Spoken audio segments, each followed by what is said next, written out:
দর্শক খেলা হবে, দেয়ালে পিঠ থেকে গেছে, বাঁচলে গাজী মরলে শহীদ, এই চেতনায় উদ্বুদ্ধ হয়ে অনেকদিন পর খুবই ভালো একটা সংবাদ দিতে আপনাদের সামনে হাজির হয়েছি। পিছনে এসে দাঁড়িয়েছে ইরান থেকে শুরু করে আর অনেকগুলো দেশের ব্যাকআপ সাপোর্টিং। ডক্টর ইউনূসের অ্যাকশন শুরু, কারণ এখন যে অ্যাকশনটা নেওয়া হয়েছে এই অ্যাকশনটার রেজাল্ট পৌঁছাতে যাচ্ছে। প্রচন্ডভাবে আক্রমণ করেছে, প্রচন্ড আক্রমণে ভারতের তছনছ করে ফেলেছে। 100টিরও বেশি তারা ছক একে যুদ্ধে নেমেছে, আর এই বিজয়ের ধ্বনিটি আজকে বেজে উঠেছে বিশ্বব্যাপী। ডক্টর ইউনূস কি এবং কত বড় মাপের বিশ্ব খেলোয়াড় মুহূর্তের মধ্যেই প্রমাণিত হলো। বড় ঘটনা ঘটে গেছে দর্শক। ডক্টর ইউনূসের অবাক করা সফলতা। ডক্টর ইউনূস ঘোল খাওয়াই দিয়েছেন, নাকানি চুবানি খাওয়াই দিয়েছেন। ভারতের শাসক গোষ্ঠীর ভিতরে কাঁপুনি ধরিয়ে দিয়েছে এবং পাকিস্তানের সেনাবাহিনী যে কত বড় বিপজ্জনক এবং কিভাবে ঐক্যবদ্ধ হতে পারে, যে এই পরিস্থিতি তারা কিভাবে সামাল দেবে।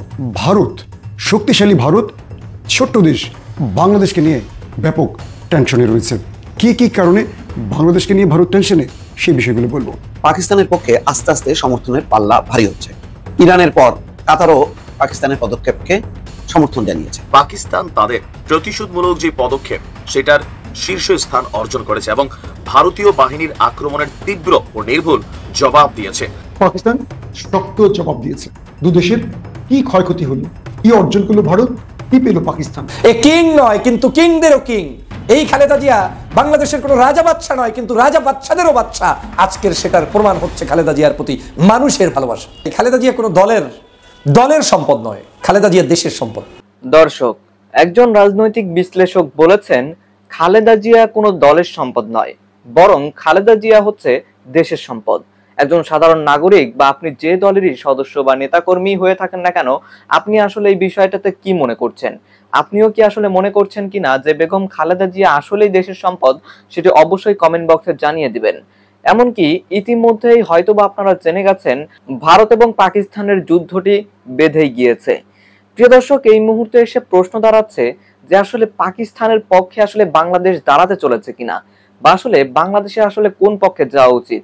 অনেকেই মনে করছেন যেহেতু ভারত মুক্তিযুদ্ধের সময় বাংলাদেশকে সহায়তা করেছিল, সেহেতু বাংলাদেশ ভারতের পক্ষেই থাকবে। এবং অনেকেই মনে করছেন যেহেতু ভারত চক্রান্ত করে পাকিস্তান থেকে বাংলাদেশকে আলাদা করেছিল 1971-এ, সেহেতু বাংলাদেশের এই মুহূর্তে পাকিস্তানের পক্ষেই দাঁড়ানো উচিত।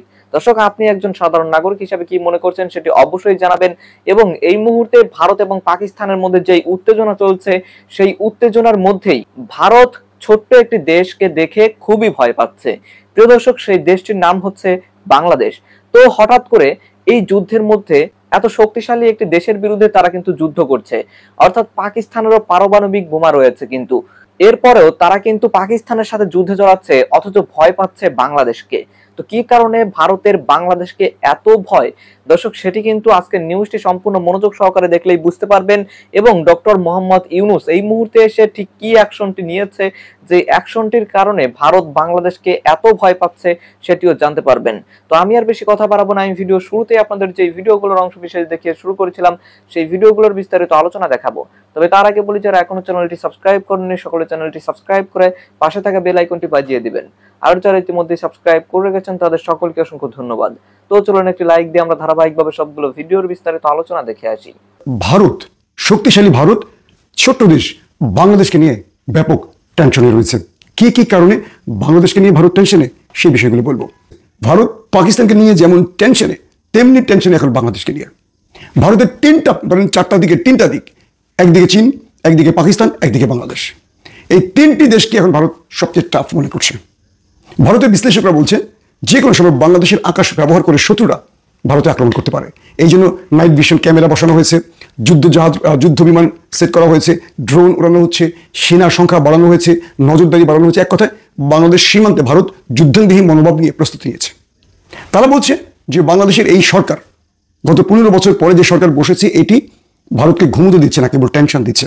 বিগত 16 বা 15 বছরে ভারতের একজন তাবেদার শাসক ছিলেন বাংলাদেশের শেখ হাসিনা। তিনি অনেকটা ভারতের মুখ্যমন্ত্রীর আদলে কাজ করেছেন, কিন্তু প্রফেসর ইউনূস ভারতকে মোটেও তোয়াক্কা করছেন না।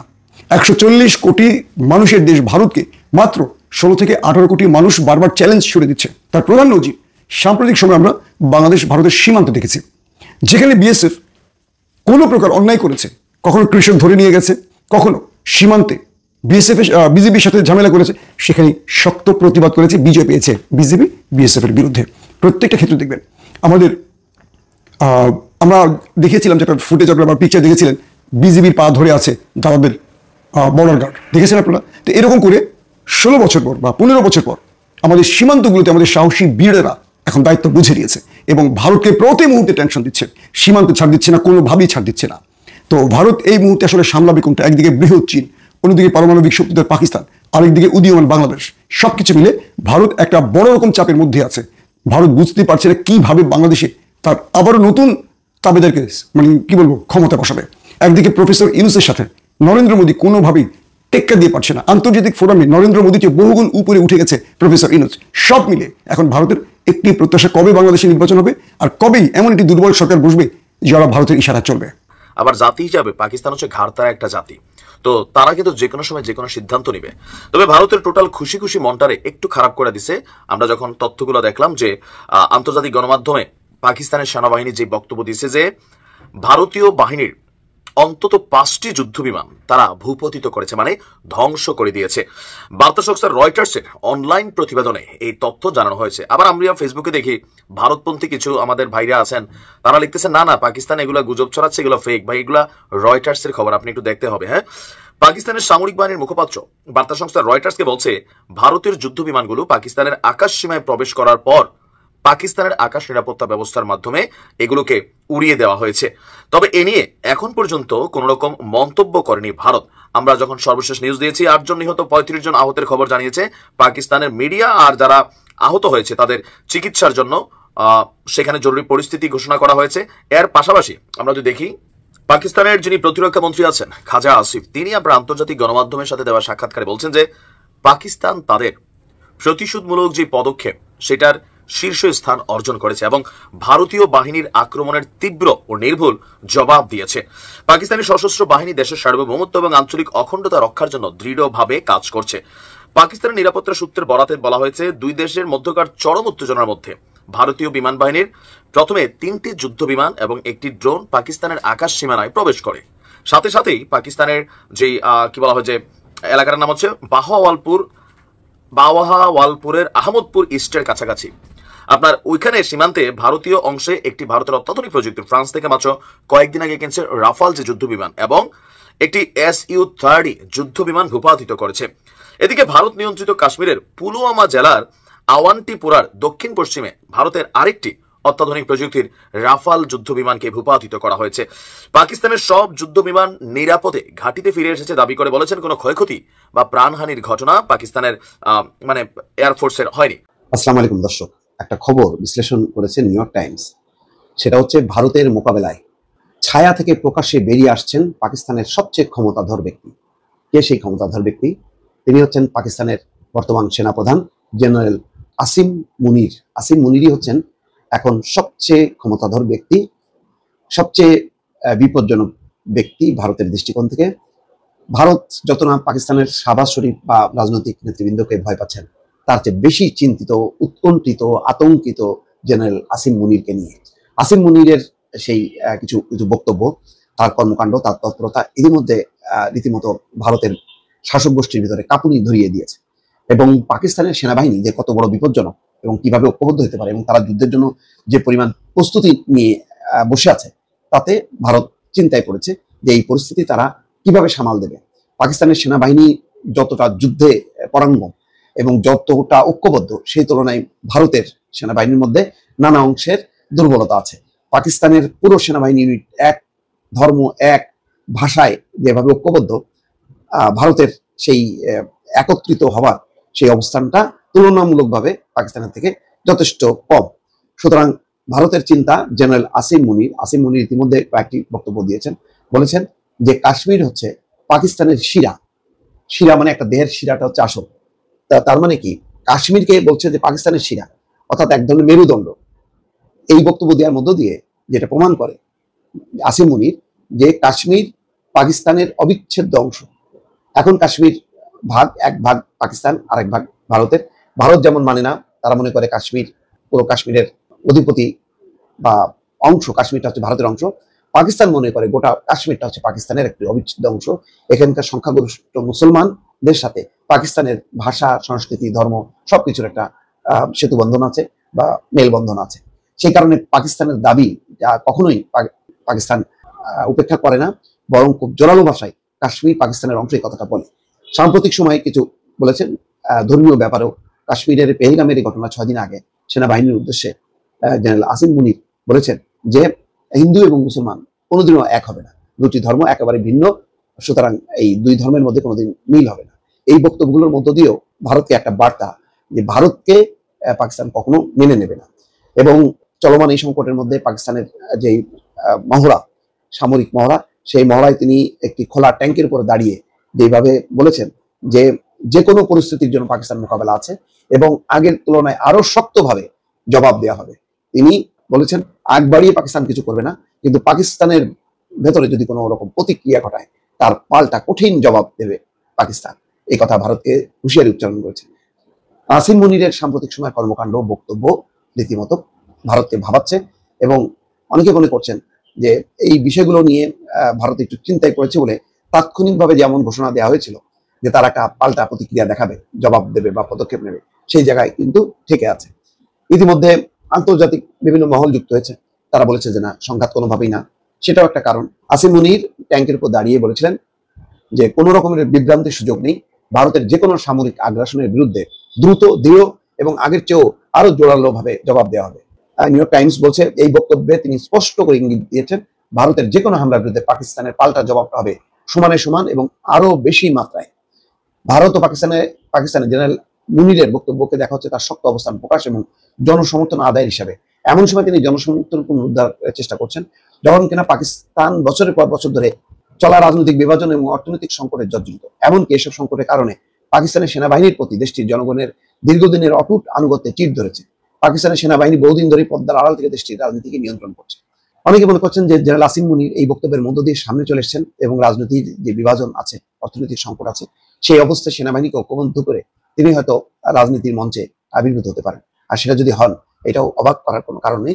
বর্তমান শাহবাজের নেতৃত্বে পাকিস্তান একটা ভঙ্গুর সরকার দেশ চালাচ্ছে, যেই সরকারের প্রতি অধিকাংশ মানুষের কোনো সমর্থন নেই। যার সমর্থন আছে, যার প্রতি, যেই ব্যক্তির প্রতি, যে দলটির প্রতি, সেই ইমরান খান এখন কারাবন্দী। তাকে কারাবন্দী রেখে পাকিস্তানে একটা দুর্বল শাসন চলছে, যেই শাসনকে আসলে মদত দিয়ে চলেছে পাকিস্তানের সেনাবাহিনী।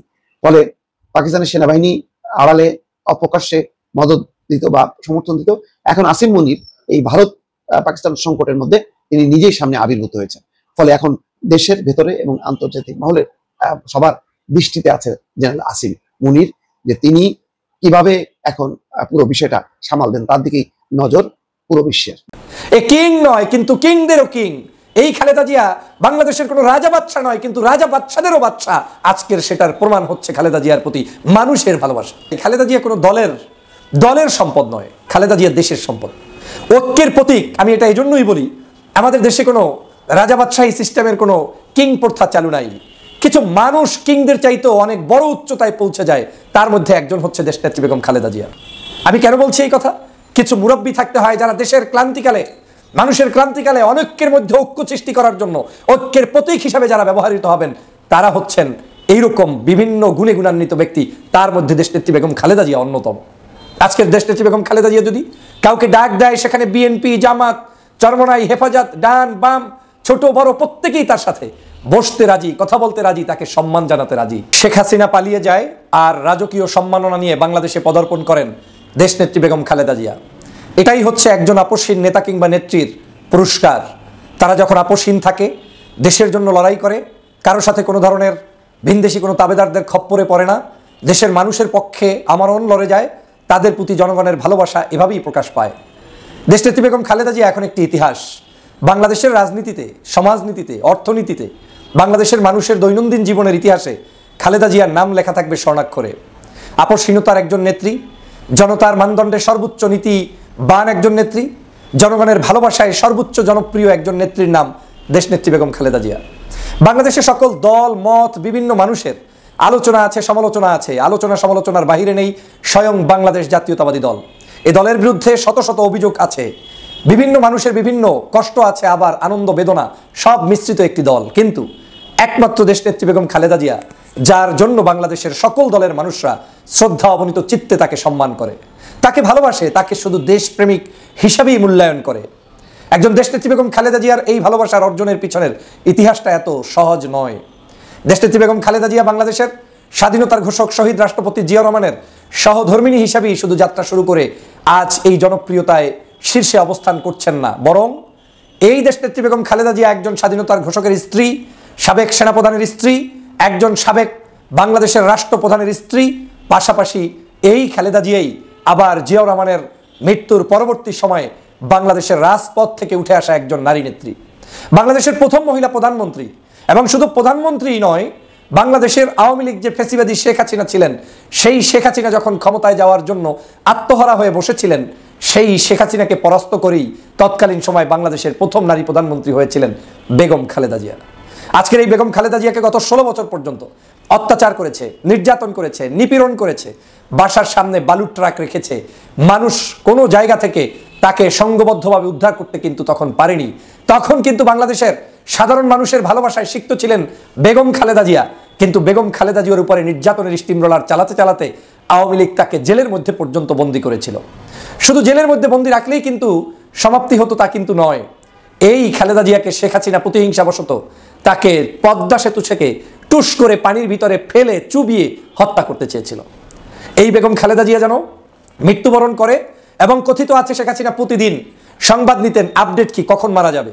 এবং আপডেটটা এত বেশি দ্রুত তার কাছে পৌঁছতো যে একটা সময় তিনি প্রশ্ন তুলেছেন খালেদা জিয়াকে নিয়ে, এত বাড়াবাড়ির কি আছে, বয়স হয়েছে, যে কোনো সময় মারা যাবে। আজ খালেদা জিয়া মারা যাননি, তিনি বাংলাদেশেই আছেন, দেশের মানুষের রাজকীয় সংবর্ধনায় সংবর্ধিত হয়েছেন।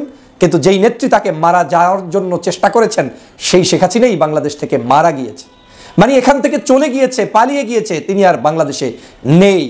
কিন্তু খালেদা জিয়ার চোখের সামনে তিনি মানুষের ভালোবাসা আবার চোখের সামনে নিচ্ছেন, মানুষ তাকে রিসিভ করছে, সম্মান জানাচ্ছে। আমি একটি কথা দেশবাসীকে বলতে চাই, খালেদা জিয়া কোনো দলের সম্পদ নয়, খালেদা জিয়া দেশের সম্পদ, ঐক্যের প্রতীক। আমি এটা এই জন্যই বলি, আমাদের দেশে কোনো রাজা বাদশাহী সিস্টেমের কোনো কিং প্রথা চালু নাই। কিছু মানুষ কিংদের চাইতেও অনেক বড় উচ্চতায় পৌঁছে যায়, তার মধ্যে একজন হচ্ছে দেশনেত্রী বেগম খালেদা জিয়া। এ কিং নয়, কিন্তু কিংদেরও কিং। এই খালেদা জিয়া বাংলাদেশের কোনো রাজা বাদশা নয়, কিন্তু রাজা বাদশাদেরও বাদশা। আজকের সেটার প্রমাণ হচ্ছে খালেদা জিয়ার প্রতি মানুষের ভালোবাসা। দর্শক, আমি আশা করছি আপনারা সকলেই অত্যন্ত মনোযোগ সহকারে সবগুলো ভিডিও দেখেছেন। এমনকি দর্শক, যদি এই ভিডিওগুলো সম্পর্কে আপনাদের কোনো মতামত থেকে থাকে তাহলে তো অবশ্যই জানাবেন। দর্শক, নিউজটি শেষ করছি এখানেই, ফিরছি পরবর্তী নিউজে নতুন কোনো টপিকে। আল্লাহ হাফিজ।